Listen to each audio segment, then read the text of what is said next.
everyone. Hello. And Sam, who sounds like shit. Hello. There'll be a lot of coughing and muting.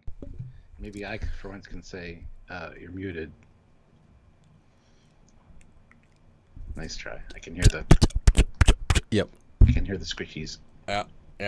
There is a difference between actual mutation.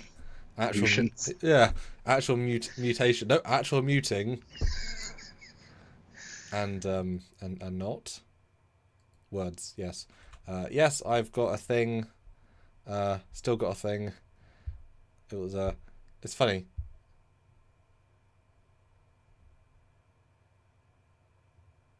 See, it's the best ever sounded, isn't it? Great. There's a great dialogue there. Yeah, it sounded better. But it's funny, guys, because the last you saw me on Thursday, the end of that I was starting to get bad. You know, if you watch it, you can tell. And then I got progressively worse. So now you'll see on both sides of. You know, now it's just a case of letting the pills deal with it better. Hey. Pills. Medicine is good. What are we doing today, Stuart? Today we are looking at Lower Decks characters. Your favorites, viewer's choice. You let us know, we'll put them in. If it's a weird random character, somebody we might not know, like crewman number 5 in the background of whatever, we need the name of the episode. So the classic for real, this is for you specifically because I don't even know if you're here yet, but I'm putting that out there right away. And this is such a broad spectrum Lower Decks. A lot of one-offs, but a lot of noteworthy characters. A lot more comedy, so a lot of people are going to stand out more for being, oh, they were fun, etc. As with a few shows, like Season 1 Mariner is not Season 5 Mariner. A little bit of some other things as well, so keep that in mind. Flashback versions are acceptable. Alter egos are acceptable. All that stuff, and we'll see where are the best characters in all of Lower Decks. So there are a lot of characters. This can, of course, include legacies, which are many, but as I said before, it only includes their appearance in this one show. So while we love Tom Paris, he might not be very high because he is barely in it. So keep that in mind. But he's a plate. It's a plate. This is going to be a great live. I'll see you in a second. We're going to start sharing. All right, go share. Anyway, yes, welcome back, guys. Time to hit that like button. Time to make sure you're subscribed to the channel and you click the notification bell icon to all so you don't miss any content from us. This is your show, guys. This is the viewer's choice. You guys get to kind of steer the ship here. Super chat in your characters that you want us to talk about. We will rank them, put them on the list. If you disagree, you can actually change them. Move them up or down a tier or two, or however far you want if you don't agree. So this is your show, so welcome to it, and please participate. Also, there are ways to help us out besides super chatting. You can click the link down below, or the join button. I guess it's not really a link, but it is a link. It's a hidden link that looks like a button. Click the button that says join us on YouTube here, or head on over to Patreon/Trekyards. You can support us over there as well. We appreciate any and all of it that you can do. So yes, also make sure you check the links down below to the Teespring and the TeePublic store. TeePublic's having a great sale coming up. Not quite sure the date, but it's going to be like 40% off. So check that out. There's a lot of other stuff over there besides Star Trek or Trekyard stuff. So if you want to, use the link, head over there and check out this other things. That'd be great. Would really appreciate that. So lots of ways to help and support the channel and just, have your voice heard in the chat. We love you guys. But one of the easiest, fastest, and freest ways to help us out is clicking that like button. It's a little thumbs up. Give it a click. 15 of you here, 11 likes. Let's get those likes up to 20. I think we can do it. So hit the like button, guys. Appreciate you. All righty. Hello. So how would you, in general, review the cast of Lower Decks as characters compared to some ones we've looked at, maybe? It's kind of a broad question. I don't know. They're great. They're three-dimensional characters with lots going on, and they do have good character arcs and change over time. At least most of them. some of them get a little bit sidelined, and as a result, don't really. They kind of feel left behind. But overall, I think that the two mains, Mariner and Boimler, do have some good character growth and definitely change over the course of the seasons, and that's fantastic. So, Tendi and Rutherford, I mean, not really. And they don't really get much to do in the last season. So. Peaks and troughs. Yeah, absolutely. It's almost the reverse Discovery in that they gave everyone more to do and then they did less with the mains near the end. As in, like, the other two mains. Yeah. Yeah. Because they felt... you say that, but of course, she got 2 episodes to herself. But they didn't feel meaningful in the same way because it was a side story, even though it was her main... Weird. Yes. Yeah, I see what you're saying. But certainly a pretty decent bridge crew. So yeah, you guys submit, and we will see what happens. But we have one, looks like, already. Well, first off, we got a Aussie member for 59 months at the rank of Admiral. Wow. So Section 31 is a movie. I thought it was a series. Chicken Dance to the Left. Yes, it's been this movie for quite some time. It was originally going to be a series, but then they changed it to a streaming movie. So, and it's coming out on Friday. Yeah, they want it to be a streaming service for the entire time. Because they can do a lot more with that. But then she's obviously expensive and busy, and you can eat, a TV show, a lot more work. Movie, you can actually be done filming in 2 to 3 weeks if it's a really compressed shoot. Really, you can shoot it in a month to 2, and that's easy. And you're not even there every day necessarily. And just to let you guys know, we will be doing a live review of that on Sunday, on the 26th. So please join us in the afternoon for that. Yes. And it'll be a drunk yard, so you can get us drunk while we're reviewing it. / you should, probably, so we can deal with it. Yes. Oh, this is amazing. Then celebrate. Yes, this is our first of our movie drunk yards, the extravaganza. We also have special guest Marie. Hopefully join us for an epilogue at the end of that after we do our live, to kind of see what she thinks, being, sort of the most unbiased of both of us and anyone in the chat, because she doesn't, she's seen TS, she's seen some movies, she might enjoy it for the sake of enjoying it. She might see different perspectives, and if you boost her up, then she'll actually be able to say them. But don't worry, we'll do our typical review style first, just Sam and I get the whole thing done, and then we'll bring her in. So, epilogue, yes. All right, so first super chat is Mark Lawrence, $5. Mopsy, so memorable and adorable, dangerous. I know, not really a character, but it's still spoke. No, that's fine. Mopsy, it's like a Pokemon. Yeah, Mopsy's fantastic. I love Mopsy. I love that they did this. They introduced a new thing to the universe, which Lower Decks is good at doing. There's many different things that they introduced, which you see as cosplay and stuff. And now we got plushies of the Mopsy, one of the most dangerous creatures. It sucks your bones. It's more dangerous than the swamp gobblers.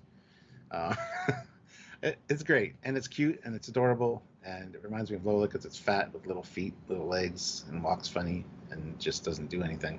So it's fantastic. I think Mopsy's great.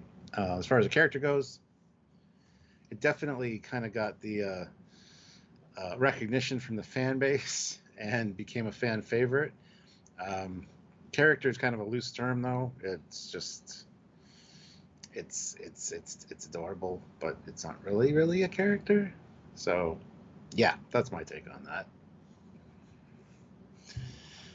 And we got a new poll up. Go do the poll. Is Mariner a better handled Burnham, a totally unique character, or not my favorite? Underwhelming.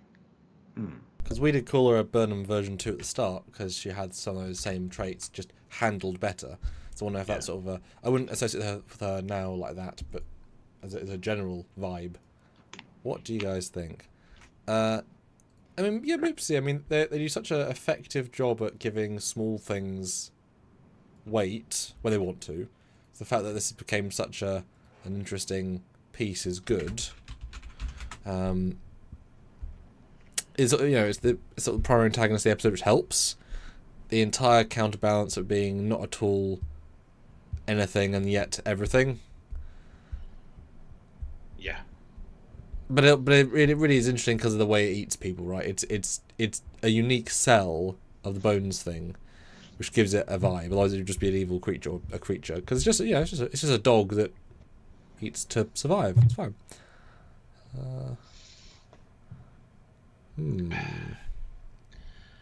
Ranking it could be difficult. It's not a character though, so I'm. Thing is, neither's like the salt monster. I know it's not quite or do. You know, there are things you can kind of creatures with, because it does still think, not as much as that one maybe, but is. It's cute and adorable, and I love Mopsy. I just don't know if I can put it super high. I mean, it did kind of get the the gestalt, praise in Star Trek kind of deal. Low C or D, because I think it does not earn the lowest slot, because it has a decent enough of a vibe to it that overdoes the lack of character with vibe. But I want to put it at C. There you go. Yeah. There you go. I think for like right out of the gate iconicness, it nailed it. So, but yeah, it's hard to achieve a zeitgeist, and it kind of did. Not a huge one, but Lower Decks isn't huge. But it did do one. Not like the Tribbles, but yeah. I feel like everybody, that even people that didn't watch Lower Decks now know what a Mopsy is. Just kind of transcended the show a little bit. Everybody will be talking about Mopsy forever. It'll come up in our chats all the time. So, yeah. Dan Ben throws in £2. Jennifer Jen Tryan. Oh, has a surname. Goodness, that's cool. Know that. Anyway, yes, Jen. Really liked her at first. Loved the Mariner and her partnership, and then kind of forgotten about a little bit, it seemed. And then it's like, no, we're gonna address this. And the final episode with her, where she was moving to was the USS Manitoba, one of the Parliament class ships. She kind of addressed Mariner, just kind of ignoring her. And that was a great episode. Yeah, she's likable. I like the Endogan look, and would have liked to see more of her, honestly. But she got a lot of screen time compared to a lot of other people. So, yeah, good character. Yeah, she's a tricky one. It definitely feels like a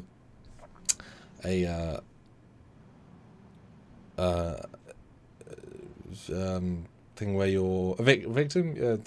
In war, you're a casualty. Okay, casualty. She was a casualty of changing ways I want to tell stories. I was very engaged when she appeared. Won me over straight away. I wanted to see more of her dating Mariner. It felt really interesting and organic and good. They say ignored it.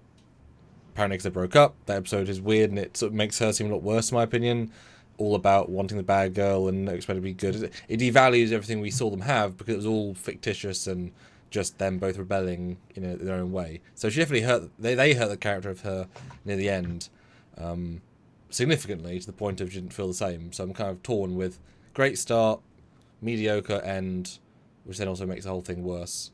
But I think it's you don't need love interests and romance and plots. But the fact that I was so absolutely happy to see an entire season arc of them dating and being in a relationship shows how successful the chemistry was with such little appearance, and they entirely squandered that. So that's definitely going to be a negative. Yeah, so I'll say if Mopsy is a C, which now seems a bit high when you're adding humans.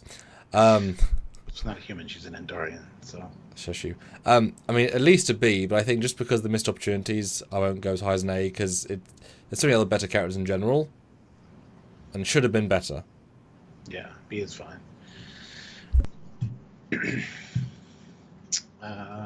Like just one of them going on holiday to Andoria to meet her parents would have been amazing. See their culture through that perspective would have been, big missed opportunity character. Yeah.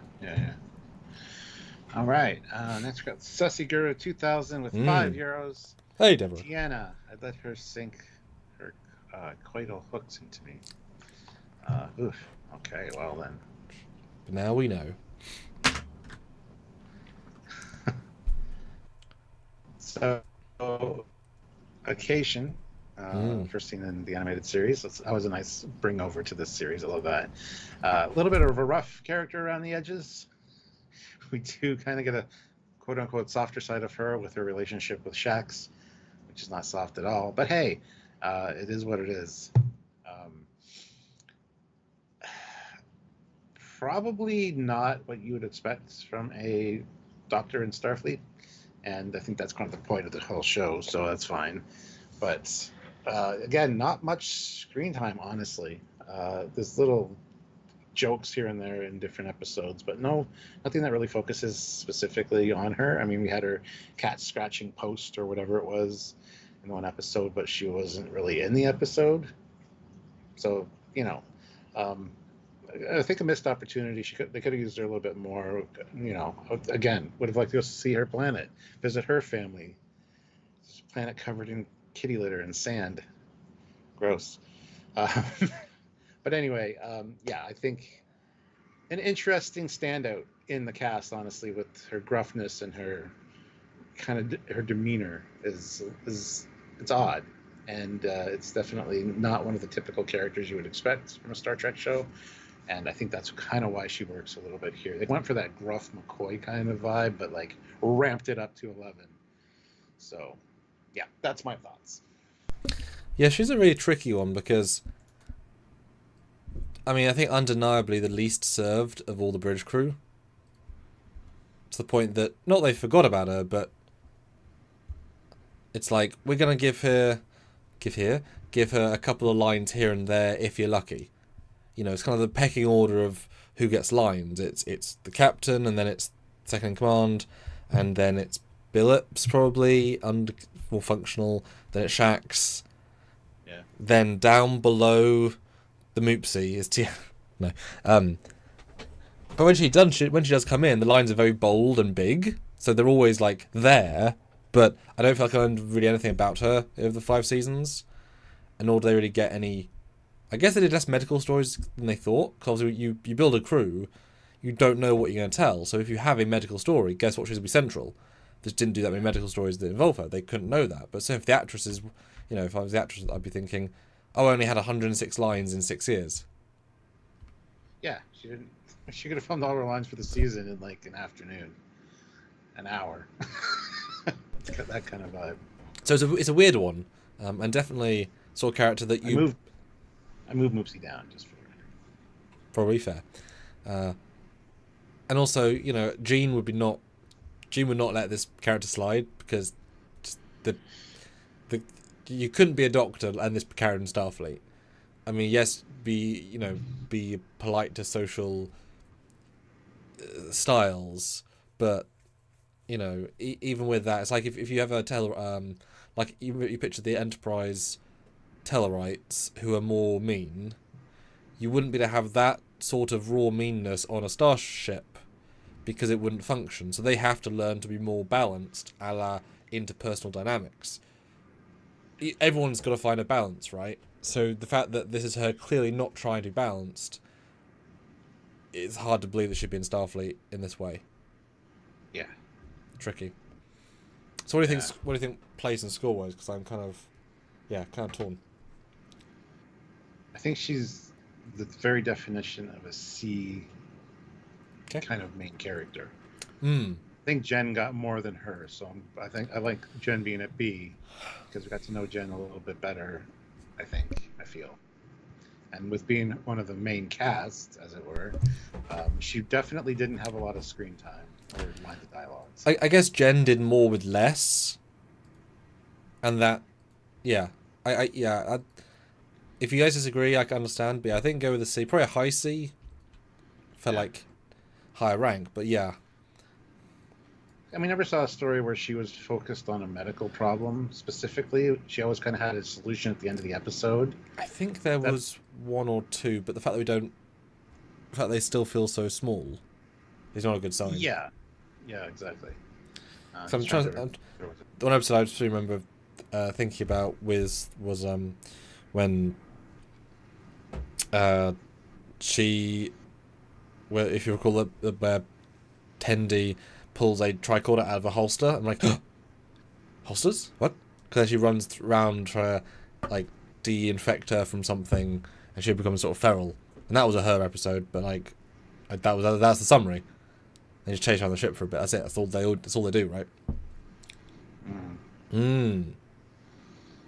Yeah, I think high C's perfectly acceptable.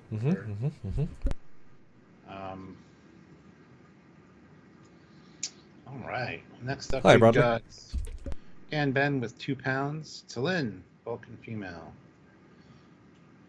We don't have a Talin picture. Oh, we did. Gosh, she's in the thumbnail, that's why.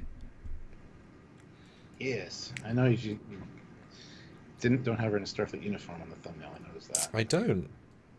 I suppose it was the first one I found of her. But why don't we talk about this Talin first? Because this is the vibe we got, right? The fact that people were saying, oh, she should be a character. You know? Beige douche. Yeah. No, Vulcan. Best episode of Lower Decks. Very, very possibly. Yeah, so Vulcan Talin, great. I mean, to nail a Vulcan performance from day one is impressive by itself. To play the rebellious Vulcan, and yet still fully in character, is very impressive. It is the writing, obviously, right? She's not doing the lines.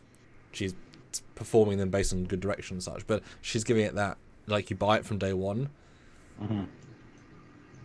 And she does save the ship, and she's thoroughly impressive, as many of the characters are in the episode. Yeah, she stands out well. I love her rebellious, quote-unquote, nature for a Vulcan. Doesn't seem very rebellious, but I mean, it's for a Vulcan, right? So that's kind of the point. But yes, definitely one that people were like, oh, we'd like to see more of her. She should be part of the main cast. And sure enough, she did kind of become a lower decker. I mean, secondary primary cast. Yeah, there were so many episodes where she just wasn't in it, and it seemed like an odd choice. I definitely noticed her missing from quite a few episodes. So I think, again, I wish she would have had a little bit more screen time, but the character really nailed it in the scenes that she had. So, yeah. Well, this is why I'm then bringing up the question then. How does the Vulcan one-off appearance, where she obviously has a spark, compared to the Starfleet appearance, where she kind of meanders with the story a bit more? Well, yeah, I think the Starfleet version of her would rank a little higher for me, obviously. This one was good, though. Right out of the gate, it was a good character and got a lot of screen time in that particular episode. So I think, for me, I'd probably put her at a B for this one, even though, because she did kind of nail it and became a main character as a result. And that's what I mean, because I think of Talin, this Talin is a singular box of epicness, right? Small box, but epic box. Whereas later, she goes, there's lots of great, there's lots of mediocre, there's lots of okay. Like, yes. It's everywhere. So the average, and that's why it's a weird quantification. But I think, yeah, at least high B.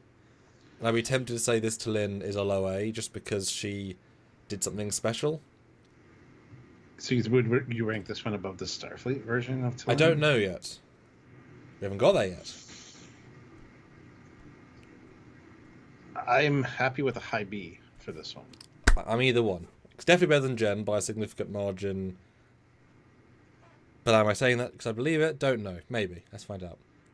Let's go B and see where we go. Yeah, I think that's fair.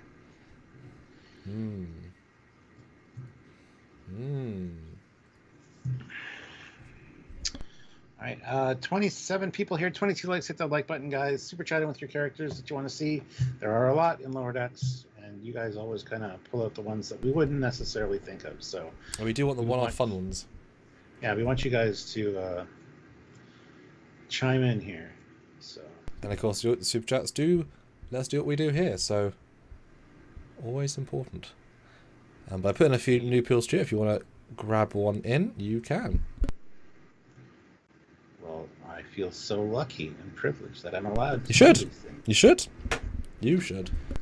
Pull in one that somebody might not mention, but I really liked, and that's Petra. I'm glad I remembered her name, because I was like, I do remember her name, but I couldn't. Yeah. Good. Archaeology lady. Really good partner for Mariner. I wish you kind of would have seen more of their adventures together. I liked her ship. I liked her attitude. Just being a freelance archaeologist is a really cool idea and profession, especially in Star Wars, Star Trek. Oh my God, Star Wars too. But no, she had a really good vibe, and as somebody I really would have liked to see in a live action Star Trek, but unfortunately we didn't get a lot of time with her. and I really wanted more. Yeah, we kind of got her in like 2 episodes, I think, and I don't know. I could watch a spin-off series based on her adventures because, like I said, I liked her as a character. I liked her ship. There you go, There's Gonzalo. lots to like there. So more Petra, please. Well, and that's why I love these sorts of lives, because we haven't thought about her in a couple of years. Why would we? She hasn't come up. But actually, she's very much a female Han Solo. I was just going to say that with that pose and that belt. Yeah, or Indiana Jones. But I think more Han Solo. I think Han Solo is more suave than Indy. Indy's more, I don't know, just small distinction. But they're the same person, Sam. No, they're not. No, they're not. They're both Harrison Ford. Yeah, Sam. but they're not the same person. But Sam. Part time. Anyway, yes.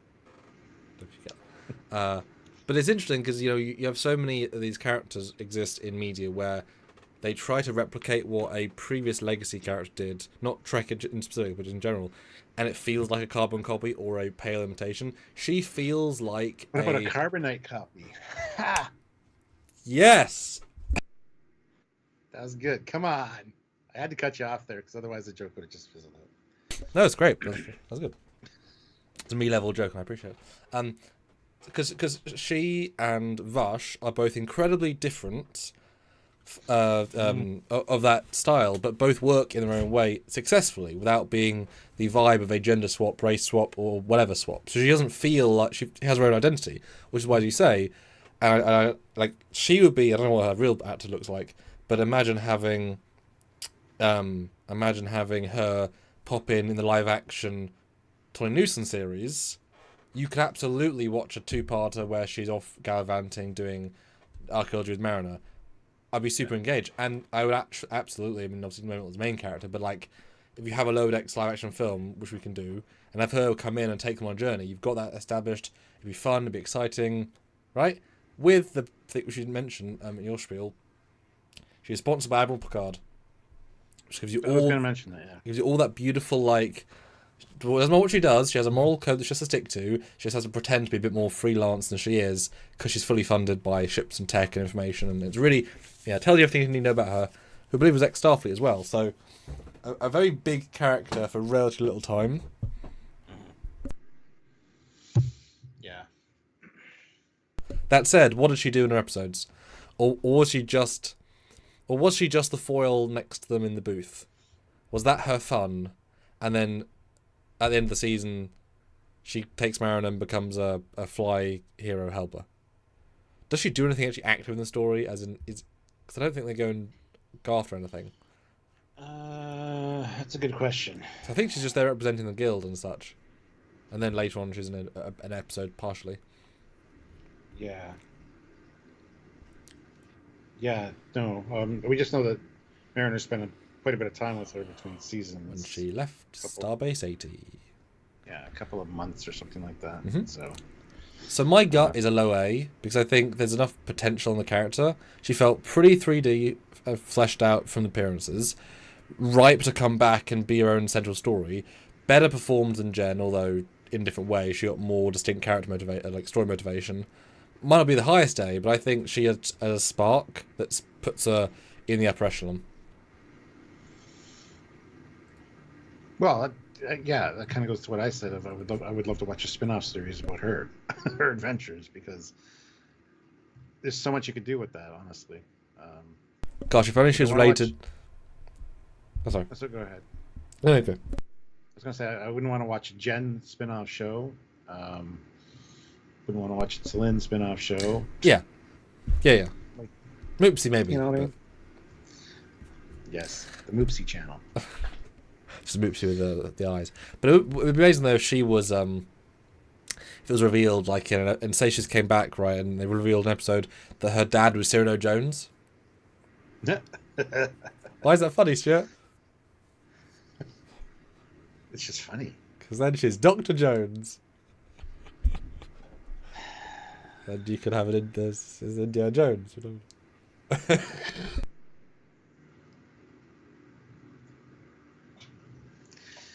Right. I like her. She's great. Yes. Right, guys. Absolutely. Those are words that I said. It's a funny old show to scroll through because I'm going back to try and, Yeah. Because when you start to know who the hell people are, you can then backdate knowledge of them into the early episodes. Like, oh, I recognise that guy because he's from that episode, etc.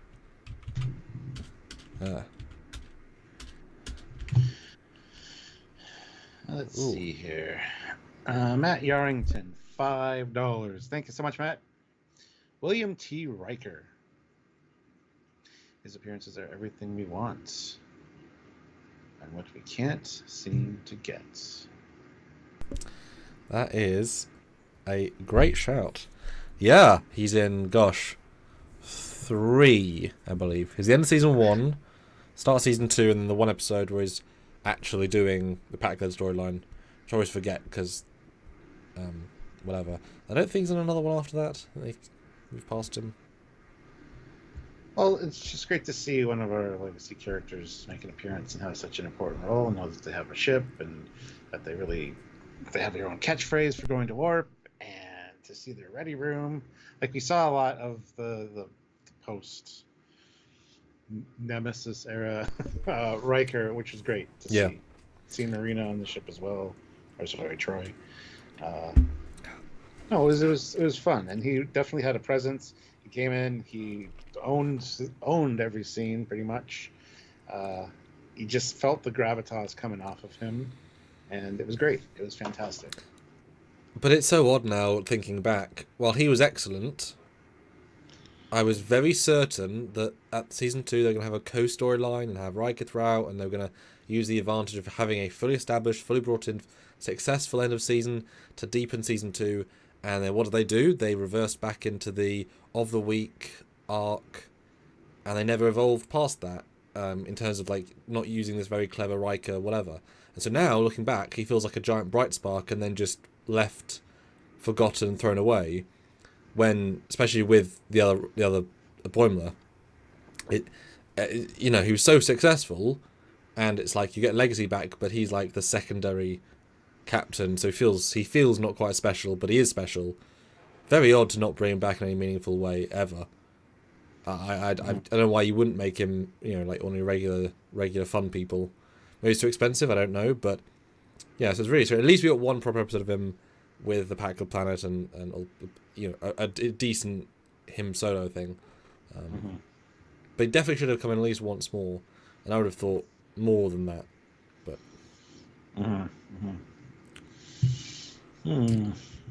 but he is. I mean, you could also argue he's too comical, but that is the show.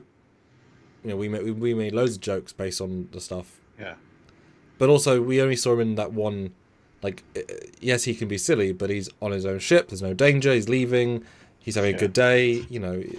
That's why you need more time with him to see how he bounces out. He's having fun with the character, which is great to see. Which he always kind of did, I think.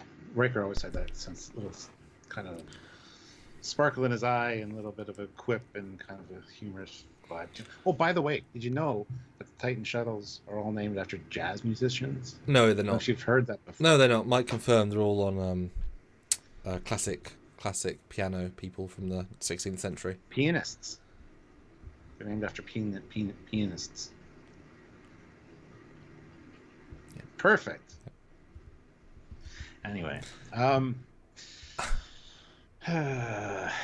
and the last thing I'll say about it as well, this is also a triply interesting time because he just saved the day in Picard, and he felt old and retired and all that stuff, and then he comes in here, he feels young and fresh and vibrant and happy and fun, and it's like same year, same character, showed you what we're missing.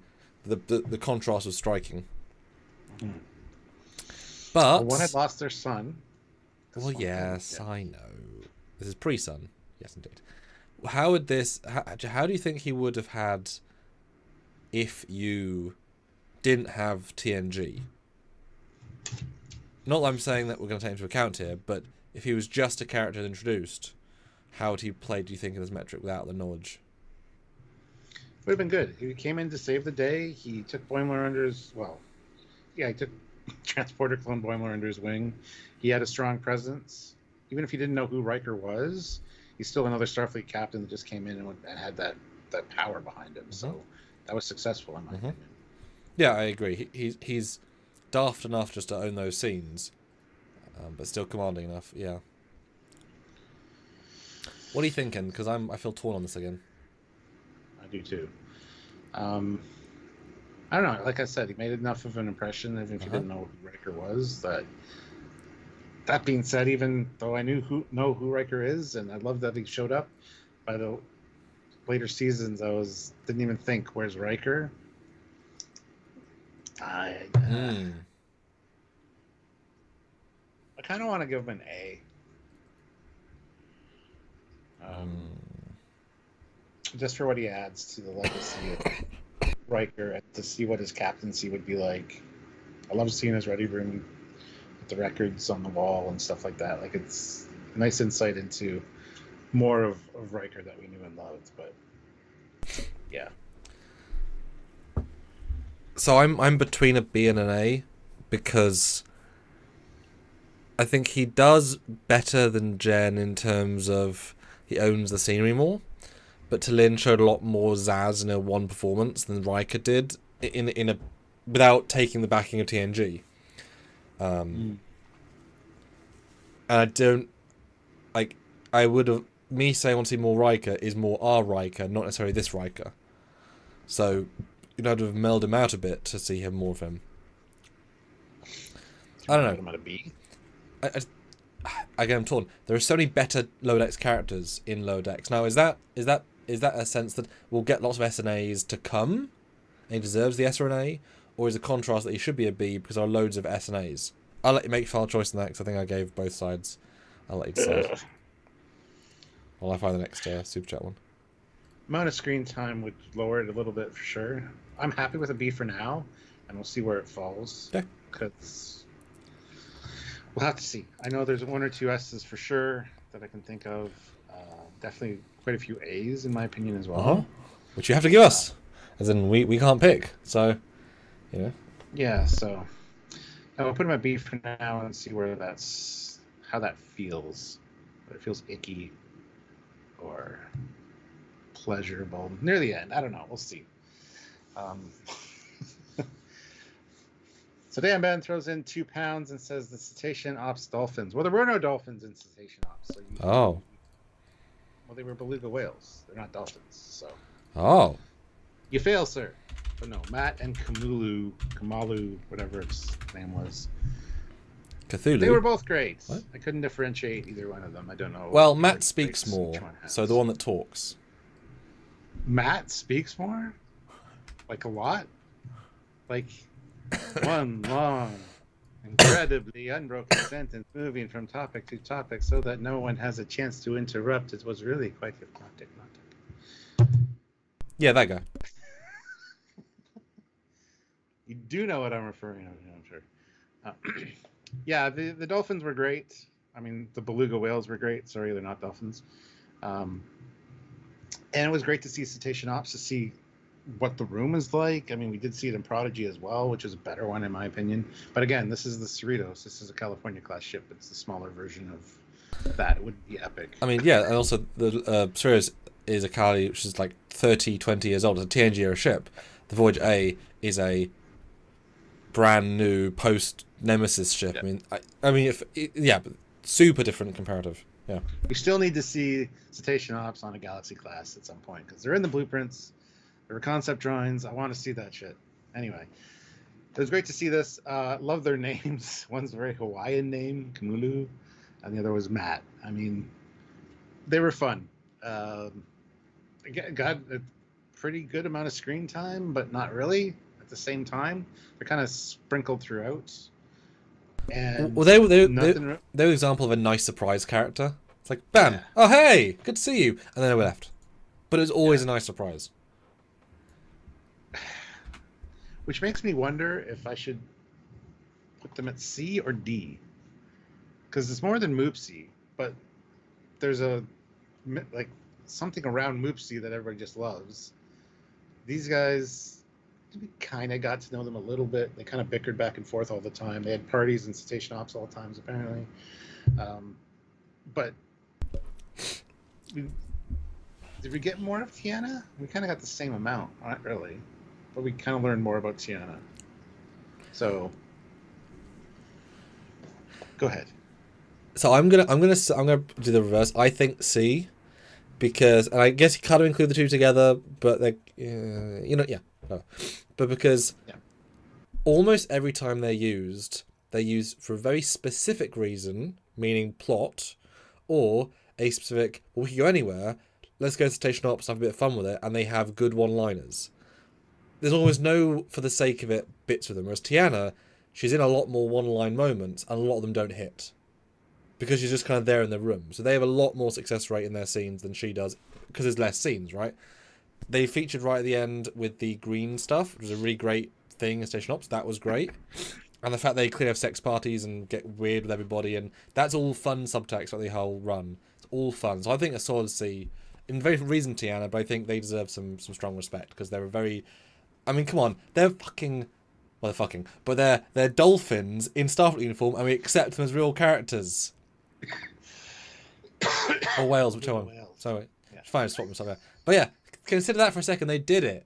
They achieved it. And we don't... And they're so good, we accept it. That's an achievement in every regard. So yeah. Yeah. Because they could have been stupid. And they are, but not the stupid kind of stupid. And they were named after jazz musicians. So stupid, it's fun kind of stupid. Yeah, really well used. Yes. Yeah. That was a good call out. Again, now here's the thing. I'm going to ask you this question. Oh, yeah. We want to see a spin-off series about these guys. I would want to see them in a spin-off series, yes. Not about them, but with them in it. I would love to see them appear in the Torn Newson show as they get a shuttle and they're piloting it and the shuttle's filled with water. You know what I mean? Yes. And it's like, really? We did CGI whales? And you imagine Mariner, let's assume she works at a resort or whatever. She's like, oh, Matt, I haven't seen you in 15 years. Yeah, we've got a special room for you downstairs, and it's a sex room, it's all creepy. Like, yeah, absolutely. There's enough of them to be like, oh, it's my old friends from the Serenos, the whales. Yeah, absolutely. So C for Cetacean, that's fine. Good. Next up, we've got Olivia with $5. The dog. See you. Yes, I'm going there. The dog. No, fair. By the way, great to hear from the human and the Sam. Yep. Wow. So yes, Tendi's dog cube thing.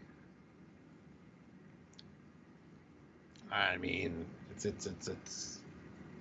transforming, mutating dog thing. I don't know. I don't know what to say. How did the pitch not get? Oh, damn. It did not. So yeah. Slides are so clever until it's not. Exactly. I don't remember much about the dog, honestly. Just that it could change shape. So this was her science experiment. Yeah. Science experiment.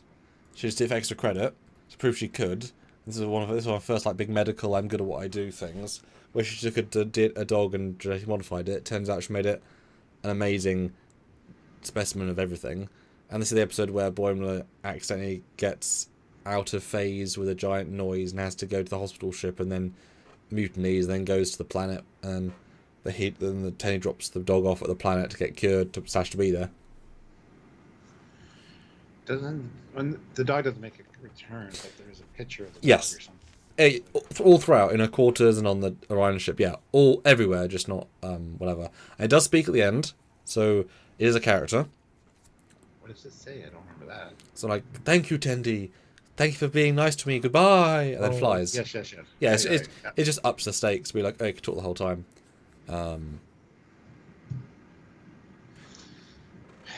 I mean, at least Mopsy level, because it's a very fun, silly idea that's well done. Yeah. Less zeitgeist, but more character. So I have it for a straight D, but a respectful D. And I think it would have definitely been something. This is just such a silly thing to say. Would have turned up to see like it call Tendi in season 5. I have a genuine conversation with it, and it's like, why are we doing this?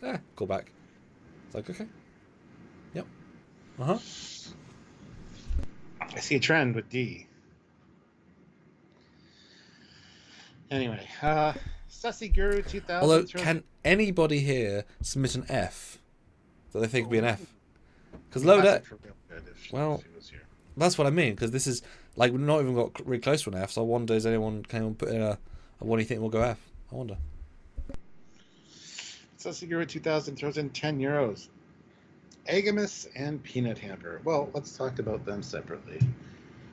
Thank you so much. Appreciate it. You're the bomb. Talk about AGIMUS first. The amazing Jeffrey Combs. Yeah. As a PC tower. Character actually got quite a bit of character development and growth.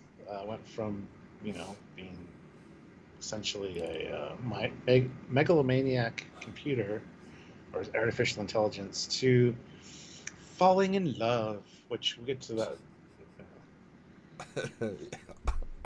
Yeah. Anyway,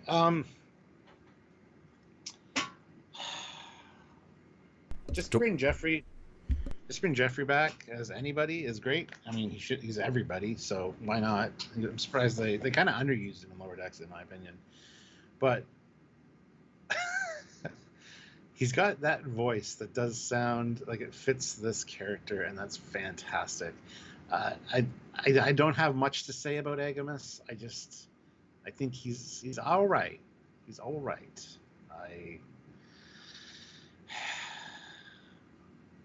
love that he changed and softened a little bit. But did he?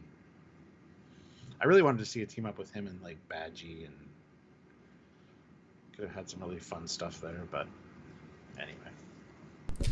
Yeah. So I mean, you say underused. He's one of the most used characters in Lower Decks, and I think he's used 3 times or at least twice as the full hero of the story or full main character.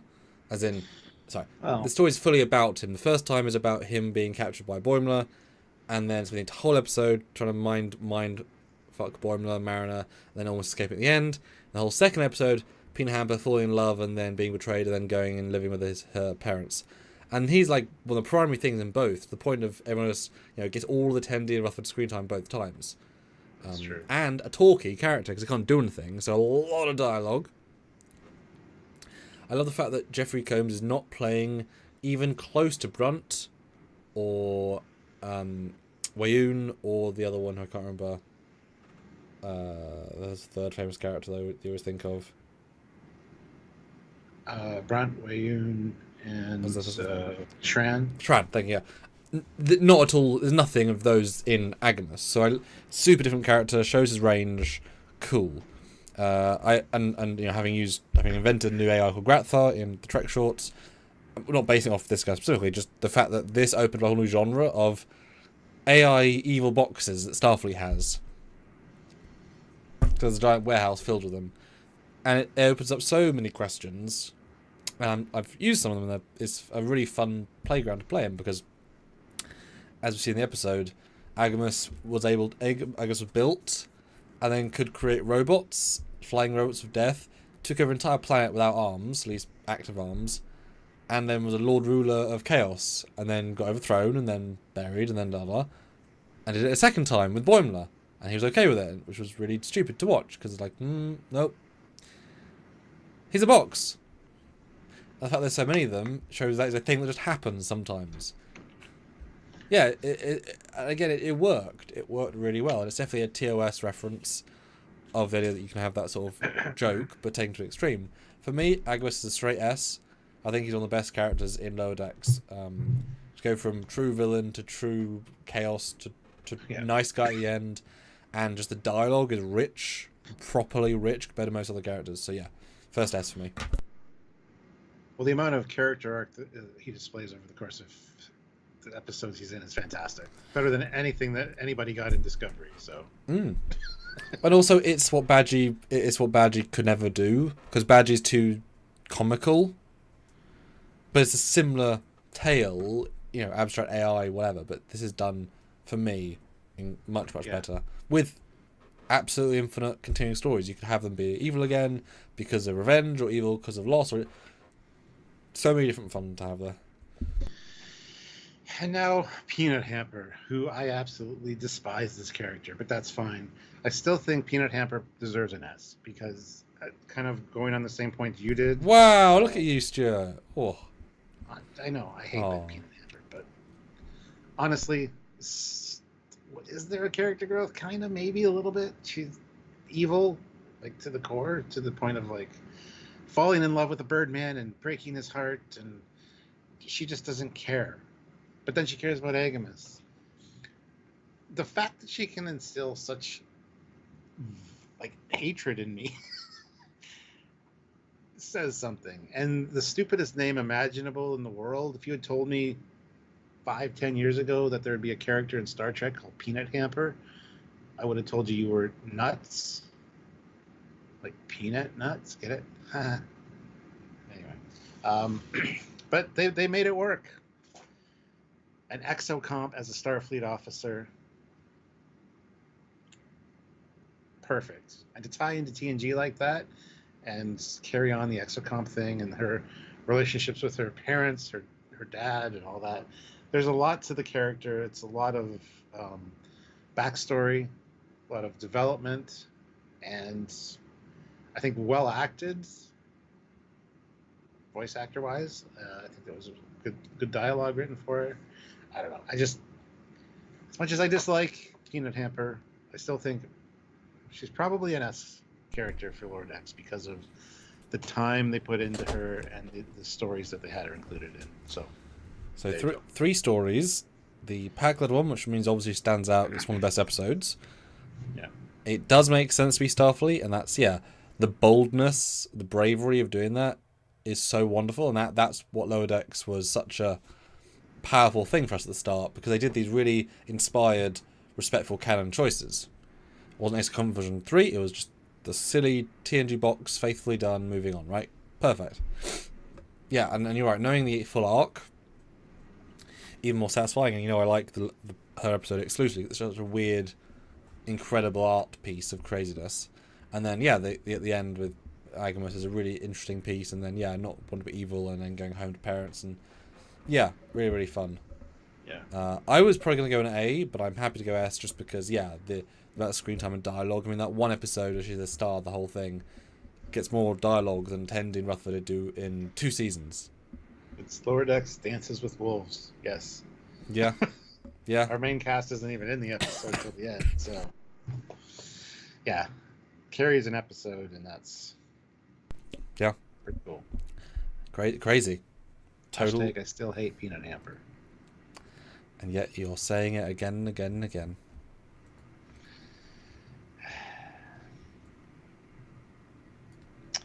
Anywho's. Next, we have a new curveball. Olivia Julius. $2. Tom Paris collector plates. It did say some stuff, so you are totally correct. What did it say? I was trying to remember the dialogue when I first read her super chat. It's gonna be a friend. It's because when Boimler was poisoned with the air that he's hallucinating, and he sees it, and he's like supporting him, saying, "You can do it, and don't give up." And it's just an excuse to have him talk, really, isn't it? But he does say more than Tom Paris does in the episode. Yeah, that's true. And given this is not Tom Paris, it always felt like, well, you only got one real Tom Paris and one hallucination Tom Paris. But he nailed what he had to do. I wonder if she was trying to give us an F, but this qualifies as an F. Because, as she said, I mean, more dialogue than the actual Tom Paris. Good advice as well. Now that you said that, I do recall that. Yeah. And I love that it's making a joke at the expense of collectors, because I used to have the Star Trek collector's plates, which a lot of people have. I have like 2 of them. Yep. Some people have the whole collection, and this became a product as a result. So. It sounds dumb, but I'm happy to go low D, I think. Yeah. There's just enough character to this plate. Okay, can anyone else try and give us an F? Because that was close, but at the same time, not close enough. Yeah, that one. Even though the character never really existed, it's just in Boimler's head. But it also meant it was the idealized Paris, which also made it kind of interesting. like for what limited that gives, it was like, yeah, it's the perfect. Yeah. Yeah. And Olivia with $2. Badgey. Ah, yes, Rutherford's foray into AI, a helpful helper to help him help things. I don't know. Murderous, wanted to kill his father. It's totally psychotic. I mean, then splits into good G and logic E and all the other G's, and then these are words you're actually saying seriously. Yes, and then transcends to omnipotence. I didn't expect that for the character, honestly, and I thought that was a great twist. I did want to see a scene of him hanging out with the great Koala, playing cards or three-dimensional chess or something. Would have been great. But no, Badgey was good and definitely kind of gave that psychotic serial killer vibe. Can I teach you a lesson? I mean, that's a great catchphrase. And again, one of those things that was really adopted by the fans. And there's pins, there's little figures, there's ornaments, see cosplay of them all the time.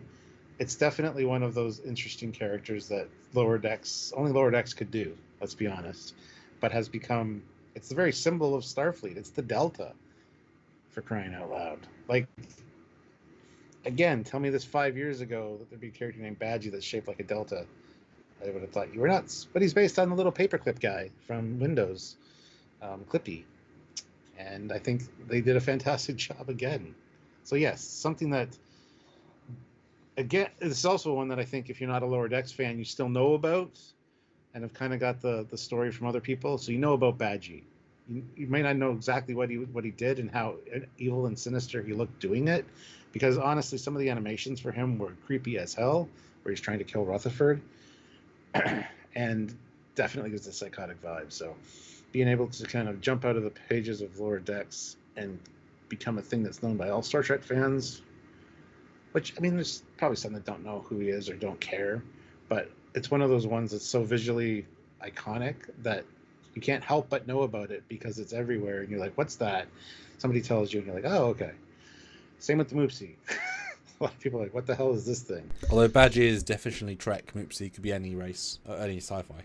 So it works better. Yeah. Works better in that regard, but yes, indeed. Yeah. So, yeah, I think I don't know exactly where I want to place it on the tier list. I want to hear what you have to say, but there you go. Jump into it. Although, can you give us the poll results? I want you to see where we are 40 minutes in. Sam wants me to look at his poll. Is Mariner, well, the winner so far with 72% is a totally unique character. A better handled Burnham at 23%. And not my favorite, or not my fave, underwhelming at 5%. So. Wow, yeah, and let's do a new poll on this. That's super interesting. Huh. All right. Gunner the Gardener says, oddly, I love Mopsy. So do I. So do a lot of people. Mopsy.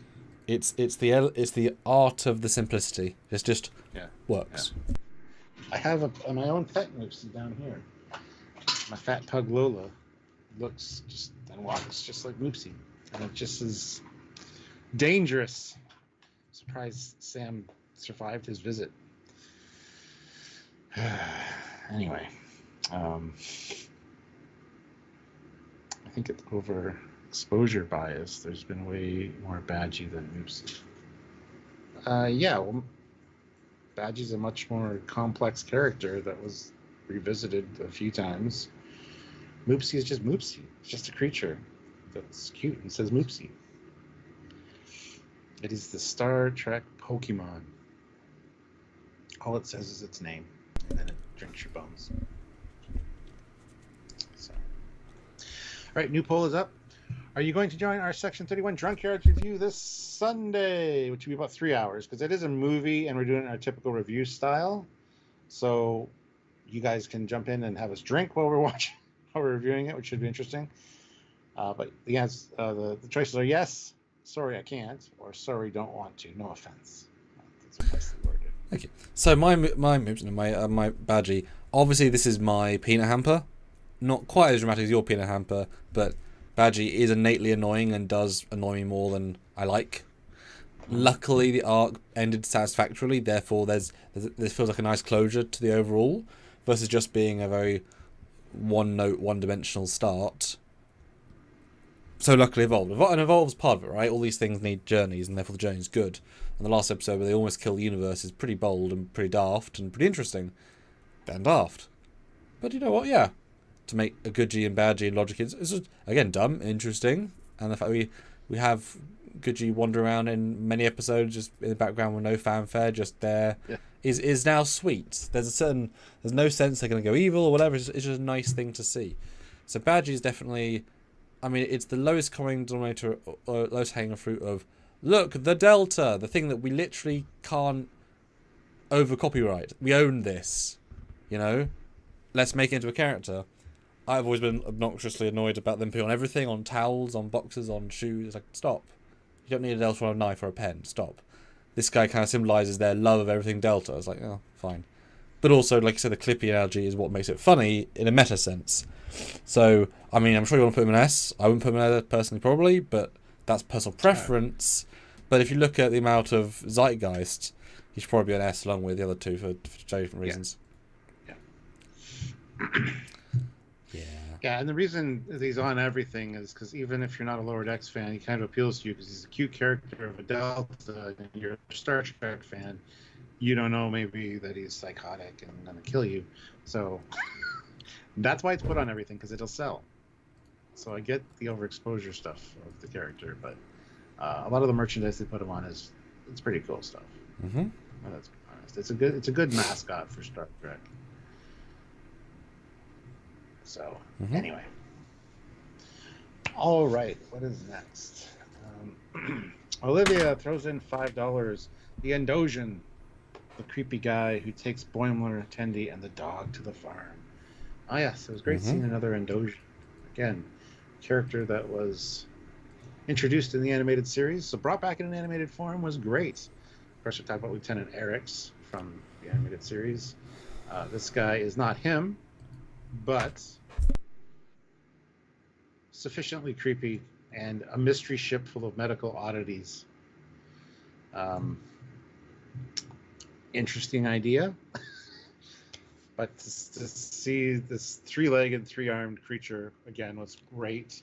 Wish we kind of got another one in Starfleet or something. And I think we might have seen one in the background on one or two scenes. Maybe on the one planet.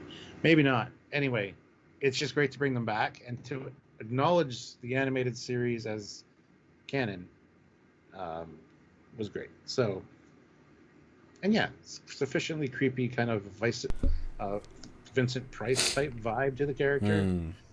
Not quite sure his motivations, but he's just a good guy that's creepy, right? Like, you think he might be duplicitous, he's not.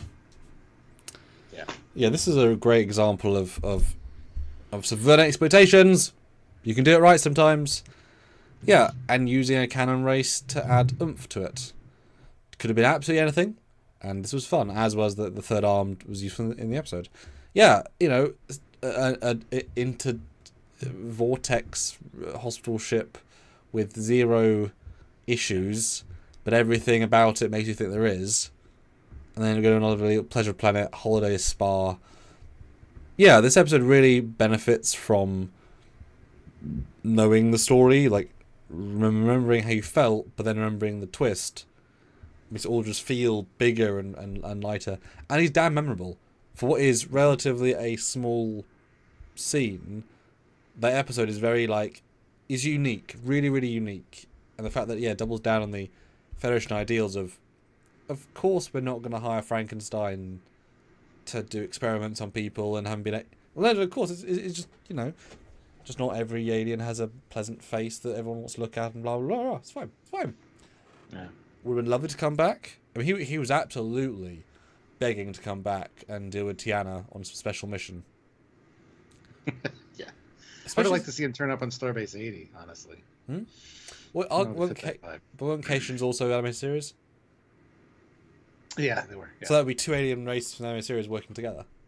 Yeah, that would have been great. That would have been great, yeah. And then just he's, like I said, Mr. Frankenstein almost, of crazy science ways of dealing with stuff, but more legally, of course. And Tiana's gonna fucking rip your throat out to heal you. The dynamic would be. I don't know why I didn't come back. Right, it was such a fun thing. I mean, at least a C for me. Yeah, I would say a C. But yeah, hard to go much above it. But had a second performance been there, it would have been a B, I think, because it's that interesting potential. But yeah, C's very good. And welcome back, Lemon Wolf. He says greetings. Hello. Hey, it's David. By the way, guys, there is something called a main cast that we might want to talk about. You guys are going for like these, which we love as well. We do, but we always have these ones set aside in the periphery, ready to go, and nobody ever asks for them. And it's like, I don't know. There's a character called Mariner. I don't know if you remember her. And there's several Mariners. There's Becky Mariner. There's Evil Mariner. There's the fake holodeck kill everyone bad event Mariner. There's a few Mariners. There's past Mariner. Yeah. There's alternate engineer Mariner. There's so many Mariners. So feel free to mention Shaxs, Freeman, Ransom. Anyone from the main cast would be nice. 4 different Boimlers, yeah. Here we're ready to talk about them. But Lemon is my friend David, who, can everyone just give him a quick congratulations. His custom Intrepid class is going to be Nick Cook's Intrepid in his film coming out very, very soon. We finished all the space effects for that. Nice. We call it the 4K Intrepid because you can absolutely go up to any, all the windows and not necessarily look in, or you kind of can, but very, very close. Wonderful job. He also did our Defiant, which you've just seen in our film from November. Broken Round? No. Whatever that was. The one with the Gould Mothership and the Defiant, that was again him doing the Defiant. So you'll see his work very soon, and it's a gorgeous model. Gorgeous model. Yeah, and Gunnar the Gardener, how do you pick? You just super chat in with any character you want, and we debate. We'll talk about it. So you can stack the board with good ones. You can make us talk about really controversial ones, one-offs that we don't think about. We love because they're all good conversations, and we take them all seriously. As you can see, there's no one in F, and really scattered board. And no human characters in S, for Christ's sakes. Anyway, yeah. And yes, Devo, supposedly a Kazinti appeared in Star Trek The Voyage Home. Yes, in the council chamber at the end, there was a Kazinti. A lot of aliens. Wow. Yeah. Anyway, what is next here? Mark Lawrence, $5. Nick Locarno, Rutherford can't see the similarities between Locarno and Paris. LOL. I can't see it. He looks just like Tom Paris. One of the best lines in Lower Decks. Still, that yeah. Thank you for remembering that line. It's a very good line. This was awesome to have Nick Locarno return. I mean, that's such a good episode of TNG. And yes, this character was initially supposed to be, well, he should have been Paris. Paris was based on him. Same everything, same kind of story. They're thrown and did something wrong. I love that this was brought back for Lower Decks. And man, I don't know. I would have loved to see the live action version of him, like with the scruffy beard and the gray hair, and somebody that's had a real rougher life than Paris. Just that Robert Duncan McNeil came back and did it as well was fantastic. And again, it kind of makes me wish we had seen more of the actual Tom Paris. He showed up for a little bit at the end of an episode, didn't do too much. But punch my Boimler. Yeah. And it was great to see this take on what happens to somebody that is in that kind of situation, makes a mistake, tries to cover it up, gets booted out of Starfleet, has a bit of a, revenge geared mentality, and creates this fleet of stolen ships. Tries to get a Genesis device. Like, it's really great. It would have made a good movie, honestly, if they could have put a serious spin on it a little bit, and it would have given a good TNG era movie, right? It was well done, and I pulling such a character back, and like you said, that reference to they don't look anything alike. I can't see the similarities. Was such a great line, because it's been talked about for years that basically Nick Locarno and Paris have the same backstory and are played by the same actor. It's just, but I can't see it personally. You can't. Oh, I feel bad now for seeing it. I mean, you don't do it. Shit. You've never been good at faces. You've said that before. Faces and voices. You've never been your. Okay, it's more voices, I think. There you go. Yeah. Yeah, this one's a really interesting one because we get him in one episode and one scene, right? But retconningly, he's the reason for the entire season. Yeah. We don't know that until the last episode, which does now alter how I think about him.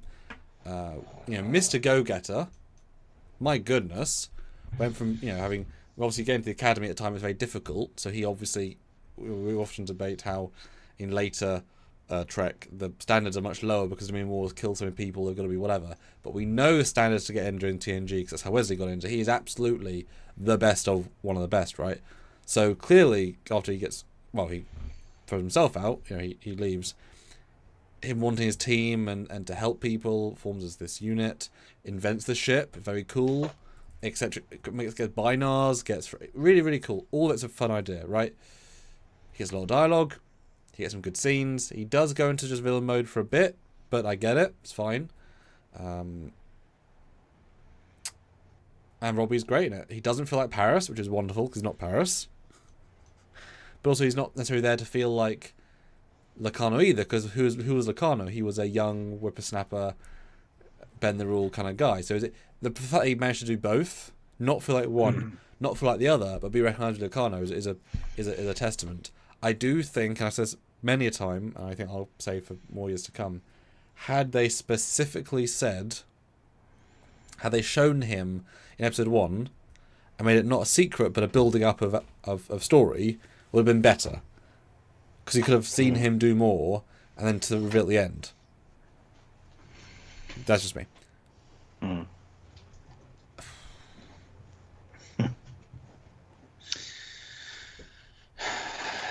Yeah, this is the tough part. Again, having the legacy, I guess, character return was fantastic as well.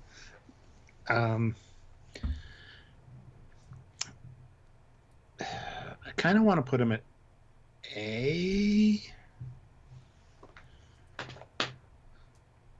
I don't think it's S-worthy, necessarily. Tying into a pre-existing character was a great idea. And one that was just like a standalone from one episode was good. But I think A is a good shout, because I think he beats everyone in B by a decent margin in terms of he's just so different to A. That's not comparable. A is not S because he gets killed and he gets a bit flat in the last bit of the last act, but not the last bit. A little bit flat for a little bit. But he's really fun in his introduction to Mariner, the first scene. Really enjoyable. There's a lot of really fun stuff, and part of it has got to be the jokes of people dealing with him are really funny. So I think an A, because this is what we all, you and me, maybe you guys, but we thought Lodex was going to be mostly this, or a lot of this. Bring back a legacy cleverness and have it be a hero part. Right? Which is what they do with Riker and Locarno, not Paris. Like, that's how you do it and make it feel, wow, you've used 30 years of canon and told a whole new story that needs the old thing, but you could also just bring it in as its own thing and not worry because it's so strong by itself. I mean, you could say it's relying on the past, but you're allowing oomph, right? Yeah. Yeah. Perfect. Hit the like button, guys. 43 of you here. 35 likes. Let's get those likes up to 50. If you haven't hit like yet, please do so. Keep super chatting in. There's a lot of characters. Yep. So anyway. All right. Data's Gut throws in $5. Barnes. Couldn't get enough of Barnes. I couldn't either. I love Barnes. She's a cutie. And, we got a caveman Neanderthal version of Barnes for an episode. Barnes didn't get enough. She was always there. Hardly ever said anything. Almost a love interest for Rutherford. More Barnes, please. She's cute. I wanted to learn more about the character. So underserved in my opinion, but definitely a good one to have around and to kind of be a constant. So yeah, she's usually at a station on the bridge. either at Helm or Ops, and that was great. But more Barnes. Yeah, she's the example of her scenes with Rutherford was so memorable in episode 1. This is from episode 1. In the zombie storyline, they're having a date. It's like the third date because they've forgotten or something. That similar to that, and it's all so perfectly handled. That you think, oh, she's gonna be a character, and then she isn't. But she's already so established in your brain as being Barnes. But that's a false assumption that the show gives you. There's such like with Jen's, too successful a character, but they treat like everyone else who happen to get early shine. Lower Decks was good for that though. Like even Jet, we knew more than a lot of the bridge crew and on Discovery. Like they did a really good job of establishing characters and character traits and getting you to like the person. And every time you saw them, you were like, "Hey, there's Jet." Towel guy. Yeah, towel guy. And Discovery didn't do that with a lot more screen time and money and longer episodes. And money. It's the difference of good writers and don't want to say bad writers necessarily, but understanding Star Trek and not. It's probably the best but way also Lodex tried to make Star Trek. Discovery tried to make their own thing. Something new. Yeah. So I think Barnes is tricky because yes, she's there constantly. What does she do? Couldn't tell you almost anything else. I believe she helped Mariner that time when they made the ship naked, and she's there helping with the view screen to steer. I believe she's the helper in that moment. But boy, beyond that, I don't know if she did anything in the rest of the 4 years, like of real note. Well, she plays a tuba or some kind of musical instrument. That one, yeah. You can find that out. So that's what I mean. She excelled and then went nowhere. So I would give her less than Jen for that regard because she didn't. I don't remember second Swan song. She might have had one. For me, unfortunately, it's going to have to be a D. Wow. Because. Wow. Yes, she did get the first episode, which was great, and it definitely wanted more of her. Wasn't I getting some balls? But we just got teased a little bit with her. Like she was always kind of there, and then we got the episode where she was a Neanderthal who was mutated, and then it's gonna get better. But it's just I don't know. Does D sounds too harsh? Because like the first episode, there were quite a few lines from her. Oh, look at that, a collage. Let's have a look. She's adorable. I love Barnes. Barnes' father was a cyborg. What? Okay. She's in 24 episodes. And background in 6 of them. I think I know what you mean. I think it matters when she doesn't reach what she could do. Like, yeah, I think we made this point before. The whales, every time they appear, there's something meaningful. They're better. Tiana, it's rude to have her lower because she's doing so much. And the alien guy, he's such a presence. Yeah, I think D's fair. I'm very high D. And who wants to move her? But I think you could argue, yeah.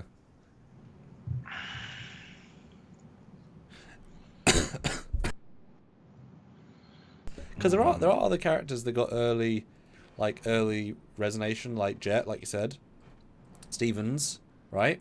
Who are also season 1 make an impact character, but who do a lot more throughout. Who would be significant, like Stevens would be way higher than D because he's in so much, right? Yeah. So I think we made the point quite well there. Even Livik, I think, would probably be higher than Barnes. Yeah, I think he would. Yeah. Because he was kind of like Rutherford's foil in that one episode, and then Livik, and he even congratulates Rutherford in the last episode. But yeah, I would agree. Barely. Yeah, and that's If you're higher than Livik, therefore you should be a D. Olivia, $2 for Devo. William Boimler. Brad Wood, William Boimler. Oh wait. Oh yeah. Well, yeah. Lucky I have him there as well. Transporter clone. Lucky I have him there anyway. Oh, you got like the jaded last one. Yeah. Well, that was his swan. That was his big thing, wasn't it? Yeah. So a much more successful Boimler. Got to hang out with Riker, learn a lot of things on the Titan. Got ranked up. Got hired. I mean, recruited for Section 31, and then became this kind of jaded, having to go to quantum fissures Boimler, who's like sick of the multiverse and has seen so much that nothing really surprises him anymore. Great character. And it's a good spin on Boimler because it's Boimler's potential, right? It's the same person, just took a different path. I like William Boimler. I would like to see more of him. The fact that he has been working with Section 31 for so long, doing these and dealing with the multiverse, I would love to see him in a spin-off series for Starbase 80, Quantum Realities or Quantum Leap. Quantum Leap, yeah. Star Trek, Quantum Leap, not starring Scott Bakula, but we all guest star. What? Oh boy. Yeah. No, he's great. And didn't see enough of him, let's be honest. But from what we did see, I'm very, very pleased. It's what Thomas Riker could have been, you know? I mean, we did get a little bit of Thomas Riker here and there.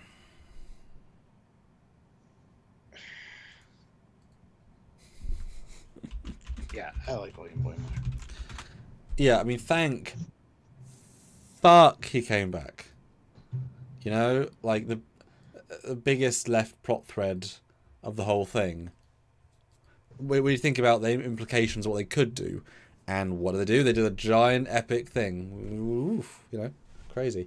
Or briefly, Smart says that S tier is so valid. Thank you. I assume T'Lyn is only in B, so don't get enough of her. She should be S2. So that is Vulcan T'Lyn, because we do tend to subdivide a little bit if the characters change so much in their performances. So there is Star Trek Federation T'Lyn from later. If someone put a second in for her, yes, that's specifically just Vulcan her, because you know she also had like a season and a half break, etc. So yeah.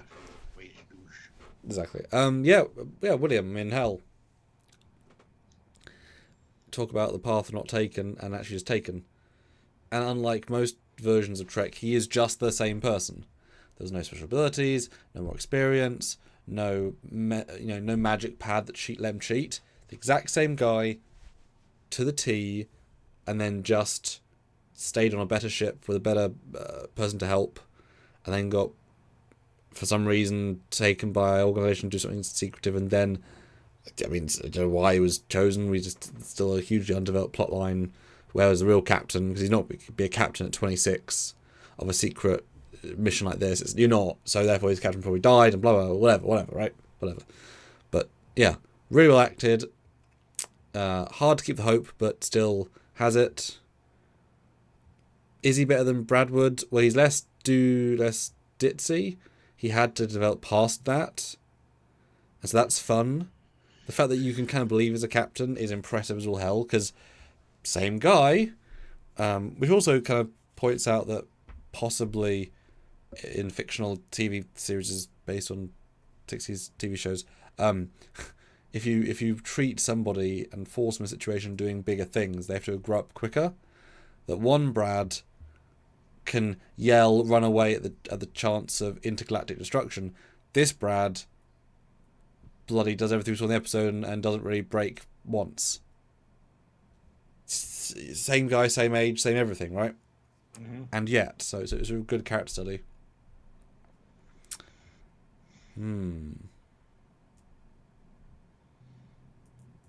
But I do just watch the episode and think he's Boimler still.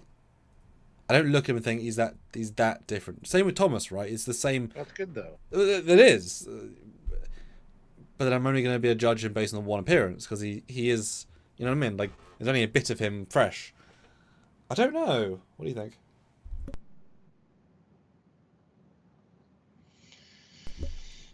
I kind of want to give him an S. Have him be the first human in S. Because it's such an interesting career path that he took. Yeah, I don't know. I want to give him an S. The reason I think Locarno is better and he's an A is because he has more interesting, unique dialogue to that character. Everything this Boimler does is still Boimler, doing Boimler things just in captain mode. So he's not being original enough to get extra points. Whereas that Locarno is all fresh, interesting new stuff. And obviously all 3 in S are all hyper-original, etc. Whereas I compare him more to Lin in that one appearance, expertly done, but limited in scope and scale.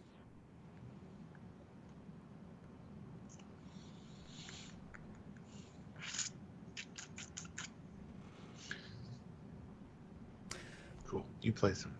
Well, let's compromise and go A then. Let's do it down the middle.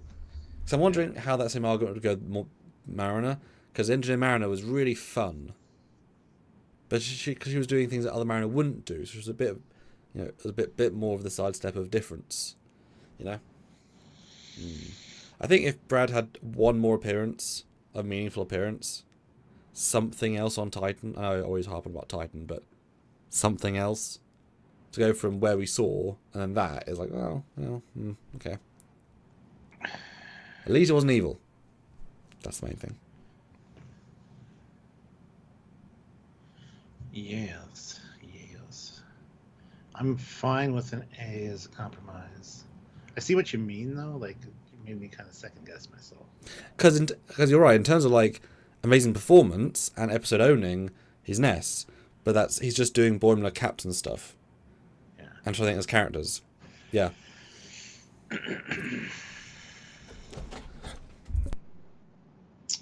All right. Sussy Guru 2000 puts in €5. So thank you so much. Harry Kim, not the evil one. One of the still ensigns. Pick any of them. I picked this guy. This guy right here. What do we know about this guy? He got wounded in the line of duty. Sure. There's a more interesting looking version of him, bit of first contact. Yeah, that's nice. Cool. I mean, every Kim should be a low D until the good Kims, right? Because you can't give Harry Kim an F. He's too good. It's true. Yeah. So he's an insta-D. Didn't get any goddamn follow-up with Kim in the last episode. Stop dropping the narrative ball when you've got really big balls in the air. What? But who remembers this Kim? Because I do. She was the best of all of them, yes. Yeah. He had the biggest appetite. He was always eating. But off screen. We could always hear him. Perfect. Mm-hmm. That'll be on Memory Alpha now. Indeed. I like the Delta Flyer suit, Harry Kim. Yeah, I did too. Yeah. Gunnar the Gardener throws in $5. Thank you so much. Shaxs with emphasis on dirge choir. Shaxs. He's an interesting one. I'm excited to hear what you think. He is a very complex character. He's their Major Kira. He fought the Cardassians. He was a terrorist, essentially. Now a security officer who's died, gone to the Black Mountain, come back. He's seen things. He cares about his security team, the Bear Pack, the Cubs. I really like this guy. He's a security officer I want on my ship, taking care of me, because he's got that history behind him. He can take care of himself. He's dealt with the Cardassians. He's got that rough and tumble look. He's got the scar. He's just great. He's an awesome character. And like I said, he cares about the people that he's taking care of. he really wants to, eject that warp core and blow shit up. And I love that. I love that he gets Terran Empire weapons, and then immediately they go offline and you can't use them. And he's Worf. He gets denied all the time. No. I love that he has a history with Kira as well that we find out. So you can imagine, imagine them like. I wish we would have seen some of their, escapades during the occupation. That would have been great to see them working together. But, to know that they did know each other very well was a fantastic revelation. So, yeah, he kind of reminds me of that gruff guy that Kira worked with that had one arm in Deep Space Nine. That killed. That's who he kind of reminds me of. That kind of vibe. So. I think Shaxs is great, and he died. I mean, a lot of people die in Star Trek and come back. So, but the story of the Black Mountain, it's imposing. I'm telling you. Yeah, Shaxs is wrestles with his inner demons all the time, and we actually get to see a visual representation of that. Next. Yeah, he's such an odd one because if you were, I'd imagine that Mike would tell the cast the joke about he's not really going to use them all that much, and therefore any kind of extra is good. But he's so underused, it's kind of crazy. But he's always there. He's always doing, not something, but he's always doing. It might not be active or useful, but he's there. We would, assuming he was going to die and be replaced by the other guy whose name, Keishan, which was exciting as all hell. And they proved you can't do two officers security because they both got ignored often. That was obviously not what they were going for, but it was a massive fail if it was, right? But that said, there's really good moments when they're both together. Awesome to see that they have a good chemistry. And the one episode with the Packers with Keishan and the second in command guys, Rance was really good. That's really good. Love the fact they got the corn joke, the 3 pip between one scene. We caught it. Yeah. And they mentioned it, maybe because of me, maybe because of us, who knows, hopefully, Yeah.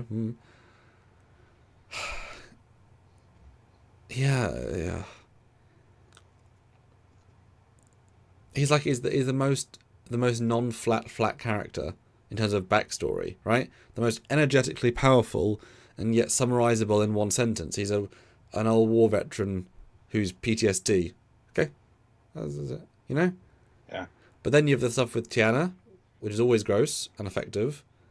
Oh yeah. That's a multi-season arc, which does work quite well. He's like the submissive one to her, even though he's rough and tumble. He's like, yep, yes, dear. And that's always good to see him. Baby Bear stuff with Rutherford, and then Boimler is lovely. That was a lovely thing they added.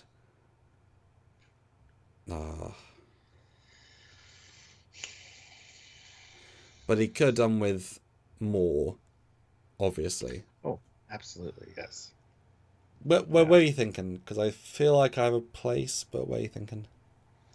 Thinking A, honestly. I think if he had more, but the show is Lower Decks. It's about the Lower Deckers, not, even though he's only a lieutenant. But it's fine. Yeah, I know, right? Yeah. Yeah, if he would have had a little bit more, he definitely S-tier quality. But again, he was not underused, but I think he was underused. Yeah, maybe. Not what the basis of the show, though, right?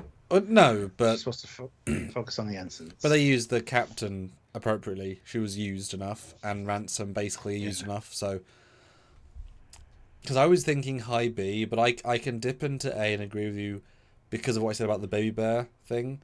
They gave him so many little, throughout endearing bits that are all memorable. And so while, 80% of a season, he's absolutely nothing, entirely absent of plot, character, and motivation, he'll then throw in something that's really memorable and clever, like the Black Mountain, like a few things... Like games night. They have games night for the security, remember? Yeah, that's what I mean. It's 80% nothing, and then And that really should be an argument for A, but he does his job the rest of the time, right? It's just I'm just being as a really fleshed out character. I think yeah, go for a low A, but I think he's the lowest of the A's of the A.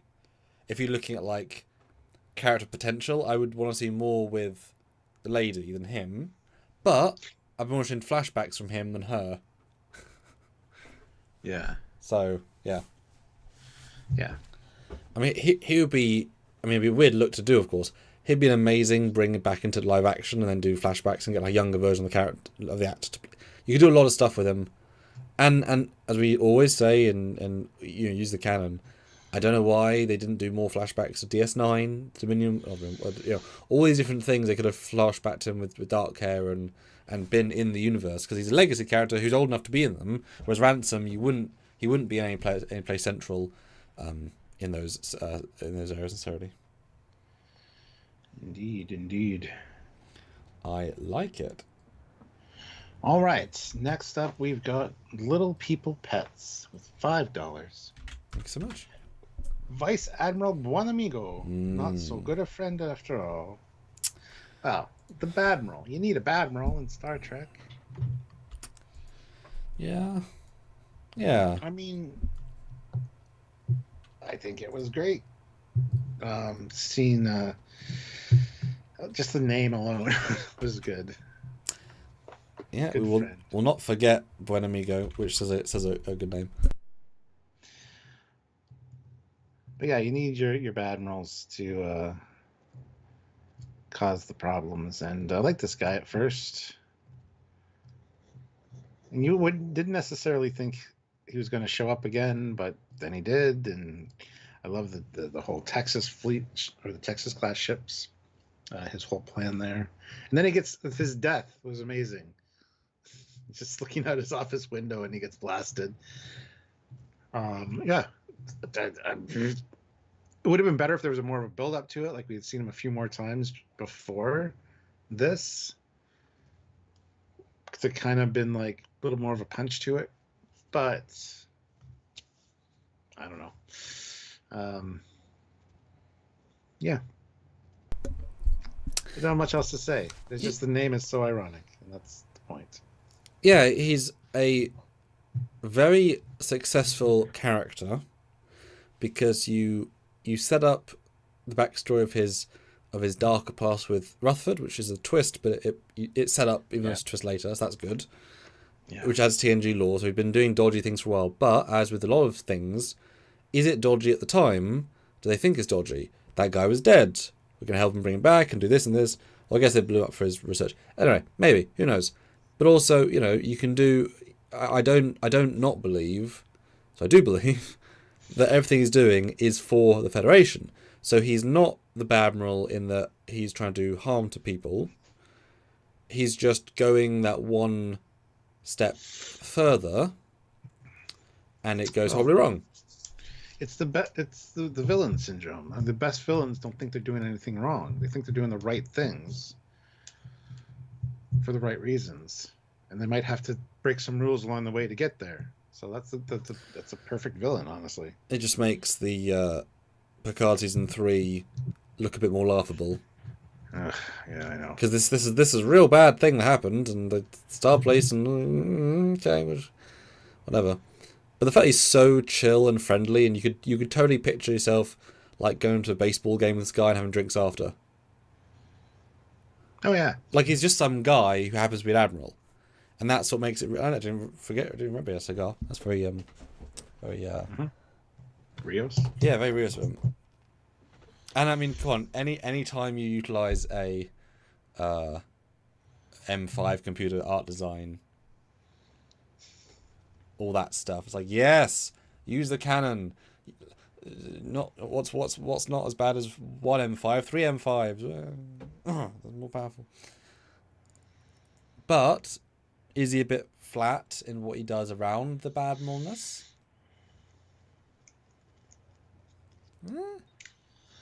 I'd go straight B. I think he's strong, but not the strongest. But that's because his stuff is normally situational. But yes, pretty good though. Pretty good. Yeah, I think B for Badmiral is perfect. Oh yeah, there you go. Yeah. Definitely came in swinging as a voice actor in a role. And I mean, he must have known he was the baddie of the season, in essence, which let him play even more fun and over the top, because you know you're then, oh no, because of it. Yes. I just kind of wish he was introduced in season 1 or season 2 and just kind of like a smaller role, and then somebody to bring back would have been great. But that's okay. All right. What is next? Olivia with $2. The great Koala.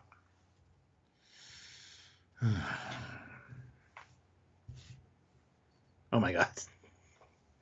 Look, the great Koala transcends the cartoon world, okay? Yep, that's fair. That's fair.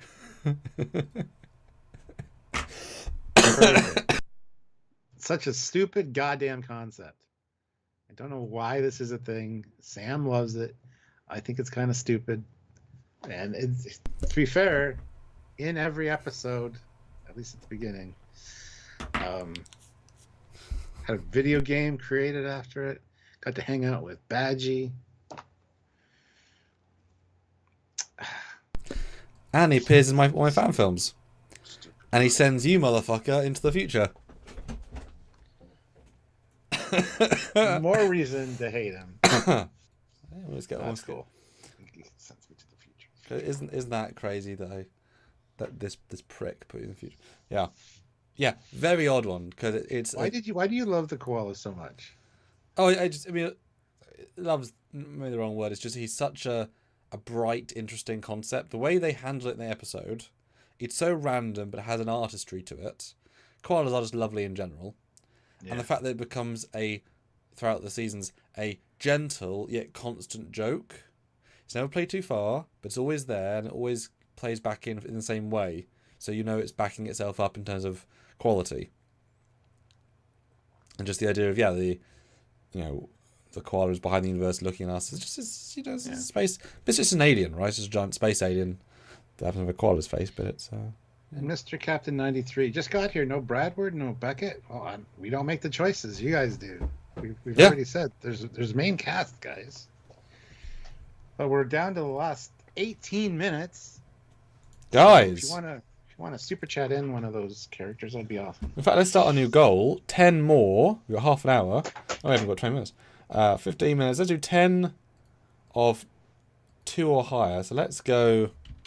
Let's quick fire some 2s, okay?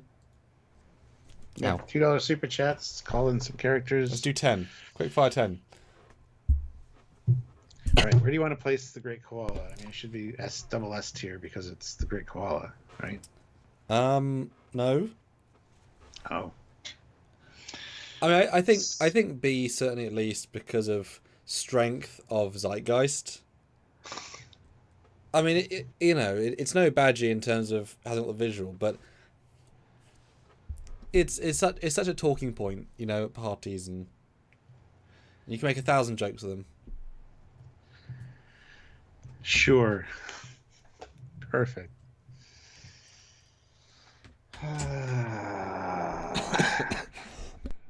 The Great Drop Bear. Anyway. Lower Decks is a wacky cartoon. It is. Sometimes. Awesome.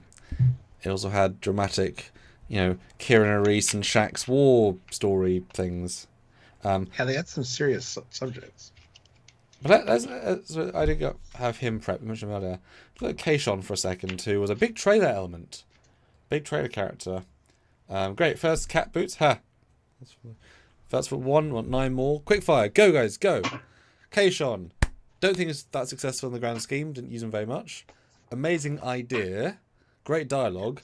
But we always felt they realized we can't actually write him very well because he's very difficult. So we're going to use him sparingly. Whereas I would like to see him every other episode, personally. Or like a whole story where where it's just him and someone else. And the whole thing is in, him and a peanut hammer, right? Or something like the most abstract stuff. Had all the potential, utterly underutilized, but a genius idea, well acted, very homely. Yeah, what do you think? Remember, he's not a puppet. Do not play with him. Yeah. It was great seeing more of their culture and hearing some more of uh, their phraseology, their language. Definitely got the point of a lot of it. I wish there would be more humanisms mixed in with that. Like he was learning English, so he would like Kirk at Genesis, or have a reference like that. But yeah, Kayshawn was definitely underutilized. I was excited when he came on board. It's like, okay, we're gonna. We were very big proponents. We were all over that show. Yeah. Yeah, would have loved to see him fleshed out a little bit more, but definitely got sidelined when Shaxs came back, and that's fine. Shaxs is back, but they didn't completely like sideline him. He did show up. He did say the odd thing here and there, but it was very minimally used, and still shows diversity in the crew. Love that they've joined the Federation now, and ceremonial knife's a nice touch. There's some interesting things about him. So. Yeah, and actually, I think that's a really, it's one of the things. If they'd known they were getting a 5-year commission, and could plan, and with the confidence, then you're right. All these little arcs, you're 1,000% right. Have him be really hard to work with in season 2 because of the language barrier. No one's fault, but their first try. By season 5, he's actively swapping between English and not without too much thinking. Like he can't do it fluently, but he's I love seeing YouTube videos or TV where there's a foreign person born abroad who their first language is, let's say, Lithuanian, but they're so culturally, say with England, that they literally go between Lithuanian and English in the same sentence, their mum and dad, who have the same thing, and they're just interchanging words. So for someone who doesn't speak Lithuanian, it feels radical, but it's all interchangeable in their brain. So that's what I mean. Kayshawn's just, because everyone has to understand the Kayshan language, that would have been fun if it was literally like 50-50 and flowing, but yeah, whatever. So I think C, because of missed opportunity, would be my gut. I was thinking C, absolutely. Yeah. Yeah. And just kind of said one episode of them as focus, like one, like apart from the first one, of course, but that was they were nullified for half of it. Although, can you imagine if they? Oh, this is so annoying. Imagine if they got the lady from A back again, the archaeologist, and they got Picard back, Patrick Stewart, and they got Kayshawn to work with Patrick Stewart as Picard, and Picard no fluent language, and he's like, "Oh, this race, hello," and he's going, and there's no beat, and he's like, and Kayshawn's really happy he can talk to someone finally. Like that would have been so, as a joke. I'm sure Patrick will get it, but that'd have been a fun one. Yes. Yeah, excited to see the character, and then kind of disappointed a little bit because it was underused, but that's fine. It's fine. I'd rather have Shaxs back, honestly. They both have good and bad, right? They both have potential. Well, Sergeant Montgomery, come back tomorrow because he'll be here looking at ships with lower decks, and there are lots. Yes, tomorrow will be ships, which is always fun and kind of our thing. Mm-hmm. Well, this has been a really interesting, because I love if we start this live saying, think of 12 characters from low decks. You know what I mean? These will not be the first 12, which is why I love this sort of debate of like who people pick. It's such a fun, genuine subset. How many humans as well? 1, 2, 3, 4, 5, 6, 7, 8. Huh. But not the majority. And 3 animals. All right. Cat boots. We're in caboots with cat boots. Cahoots. Woohoo. I don't know. $5. Thank you so much. Captain Gomez. Hurrah. For a great use of an existing TNG character. That's a great shout. Ah, yes. Spilt hot coffee or hot chocolate on the card. She is in one other episode. She is. She has a quick line of dialogue, and then she's gone. She's going to be a partial regular. And just. Yeah. I think she's supposed to be a love interest for Geordi, and it just never happened. Yeah. So, poor Geordi. Anyway, yes, comes back as a captain of the Obina class. What was the name of the ship? Was it the Obina? I don't think it was. I think it might be the Obina, and they just. Anyway, an Obina class starship, which we'll be looking at tomorrow, I'm sure. Hopefully. Yeah.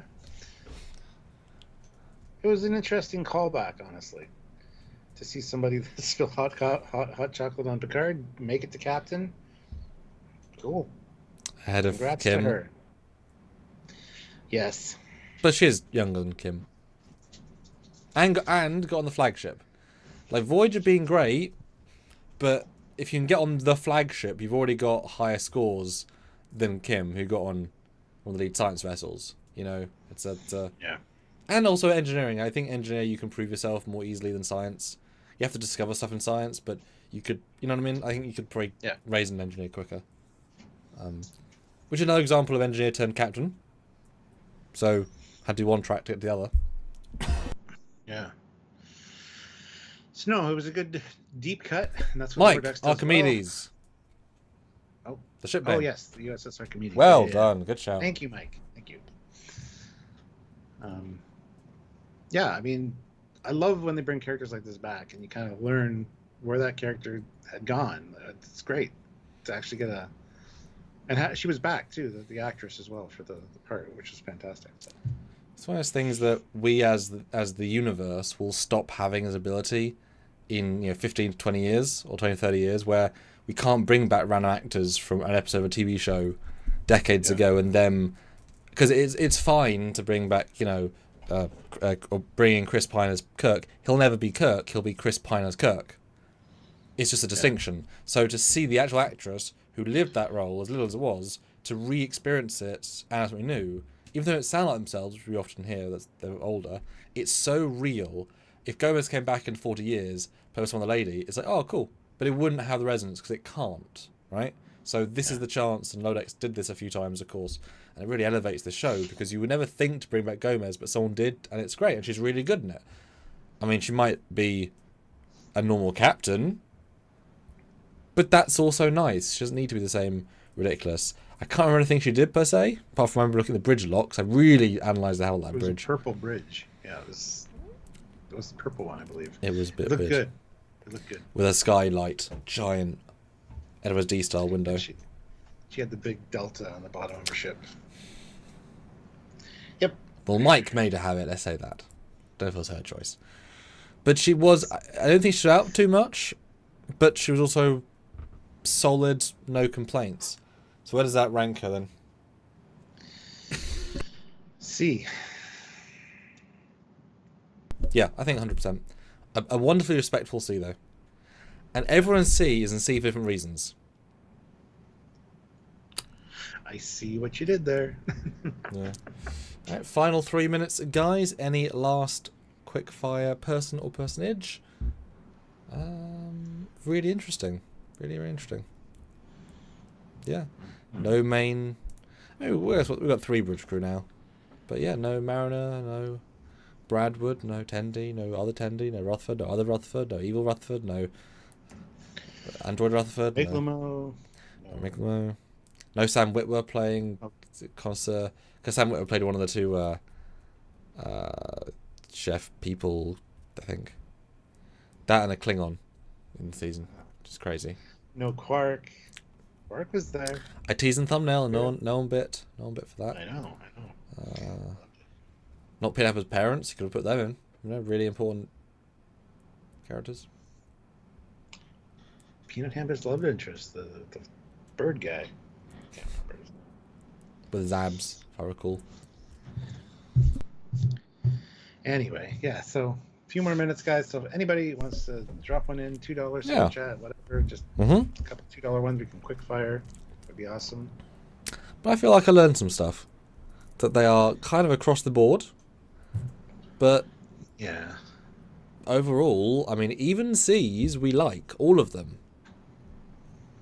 Like there's that's not normally how this plays out. Normally there's a layer of but they're all Well, my only is Peanut Hamper. But I was the one that suggested Peanut Hamper. Yes, you are. Honestly, character-wise, it deserves an S. It's probably Exocomp. Like imagine selling that in the writer's room if you're not a Trek fan. What do you say, Mike? Well, a little hexagonal box. Yep. Who'll then fall in love with the rectangle box. And they'll fight a giant gold triangle. After they talk about the plate. After they invented a dog. After dealing with a great koala. Well, Susiguru 2000 throws in €5. Thank you so much. Let's get the non-obvious ones first. One of the Borg Vortexers. Oh, Stuart, do you remember how we were told explicitly Borg were coming, and they never did? Yes. They did. They were at the end of Wajuj. After the credits, the Borg just No, that was the Martok people. Yeah, Martok people. yeah. Remember Martok played the alien. Yeah, that was their the freighter people. Yeah, they just had a green. They were Borg and Wajuj, whatever. Yeah, there were. Yes, there were. 100%. There were 3 Borgs in an alcove. In alcoves. Oh, sorry. Sorry, I thought you meant the. Yeah, sorry, wrong one. Is it wait? It is Wajuj. Okay, I was looking at. Yeah. It's because I was literally searching for it in season 1 for the thing I was talking about, and I couldn't find the screen capture. I was like, what episode is it? But yeah, I'm thinking the wrong episode. That's why. So I don't know if that's when you're talking about Susiguru, but they were fantastic. Very Borg-like. Very, doing their Borg thing. Well, yeah, and to do all those hours of makeup, it's a commitment, right? Yeah. Is that an F? Well, I mean, they did their roles perfectly. They played Borg in. Yeah, it's an F. He played the game. Okay, we finally got an F. Although, for Borg, they're pretty good. They're doing. They're not characters. But. Okay. But you know what's funny, sad? Had one of them appeared in later seasons saying I got rescued. I was 6 of 12. You know what I mean? That could have been super funny, but not quite. It would have been. It would have been great. Yeah. Or there's a Borg attack ship and it's these 4 people. It's like, we are here to be better, lower deck Borg. It's like, what? Nothing. JK. What? We had the Borg Queen. We did. Holodeck program. Yeah. We did. We had. We have barely scratched the surface of Lotus characters. I might have to revisit this one for sure. Yeah, contrast will get. I'm pretty confident with everything we have here. I'm pretty.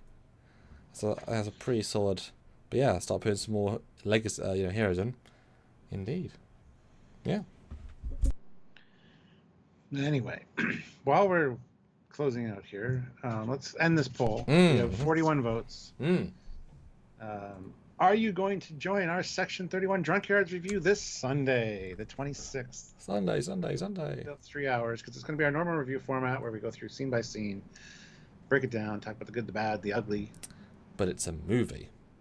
It's a movie, so it's a little bit longer. Yes. And then, of course, we'll have Marie join us and discuss her thoughts on it as someone who's not really a Star Trek fan. For an epilogue, yeah. Yeah, so join us for that. It's a Drunk Yards, so you guys can chime in. But anyway, 63% of you will be joining us, which is fantastic. Wonderful. So thank you. 22%, sorry they can't. Okay.